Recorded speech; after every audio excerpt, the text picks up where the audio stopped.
رسول اللہ صلی اللہ علیہ وآلہ وسلم اس کتاب پر جو ان کے پروردگار کی طرف سے ان پر نازل ہوئی ایمان رکھتے ہیں، اور مومن بھی سب اللہ پر اور اس کے فرشتوں پر اور اس کی کتابوں پر اور اس کے پیغمبروں پر ایمان رکھتے ہیں، اور کہتے ہیں کہ ہم اس کے پیغمبروں سے کسی میں کچھ فرق نہیں کرتے، اور وہ اللہ سے عرض کرتے ہیں کہ ہم نے تیرا حکم سنا اور قبول کیا۔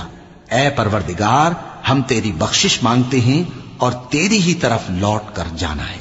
اللہ کسی شخص کو اس کی طاقت سے زیادہ کا ذمہ دار نہیں بناتا۔ اچھے کام کرے گا تو اس کو ان کا فائدہ ملے گا، برے کرے گا تو اسے ان کا نقصان پہنچے گا۔ اے پروردگار، اگر ہم سے بھول یا چوک ہو گئی ہو تو ہم سے مواخذہ نہ کیجو۔ اے پروردگار، ہم پر ایسا بوجھ نہ ڈالیو جیسا تو نے ہم سے پہلے لوگوں پر ڈالا تھا۔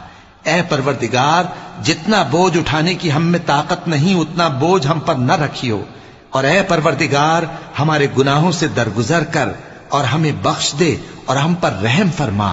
تو ہی ہمارا مددگار ہے، سو ہم کو کافروں پر غالب کر۔